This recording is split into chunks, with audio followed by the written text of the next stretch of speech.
மத்திய அரசு கொண்டு வந்துள்ள திருத்தப்பட்ட வழக்கறிஞர்கள் சட்டத்தை கண்டித்து திருவொற்றியூர் நீதிமன்றத்தில் வழக்கறிஞர்கள் பிளாஸ்டிக் துப்பாக்கி ஏந்தி நூதன போராட்டத்தில் ஈடுபட்டனர். தமிழகத்தில் வழக்கறிஞர்கள் தொடர்ந்து தாக்கப்படுவதை கண்டித்து சென்னை திருவொற்றியூர் நீதிமன்றத்தில் 50க்கும் மேற்பட்ட வழக்கறிஞர்கள் கையில் பிளாஸ்டிக் துப்பாக்கி வைத்து நூதன ஆர்ப்பாட்டத்தில் ஈடுபட்டனர். தமிழகத்தில் வழக்கறிஞர்கள் தாக்கப்படும் சம்பவம் தொடர்ந்து நடைபெற்று வருவதாகவும் பாதுகாப்பு சட்டத்தை உடனே நிறைவேற்ற வேண்டும் என்றும் ஆர்ப்பாட்டத்தின் போது வலியுறுத்தப்பட்டது.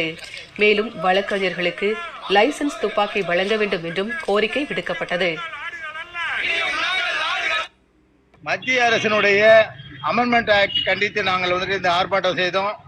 மேலும் வழக்கறிஞர்களுக்கு பாதுகாப்பு இல்லாமல் ஆங்காங்கே இப்போ முந்தா நாள் சேலத்தில் வழக்கறிஞர்கள் தாக்கப்பட்டாங்க. அதுக்கு முந்தின நாள் காஞ்சிபுரத்தில் தாக்கப்பட்டிருக்காங்க. தினந்தோறும் வழக்கறிஞர்கள் தாக்கப்படுவது தொடர்கதையாக இருக்கிறது.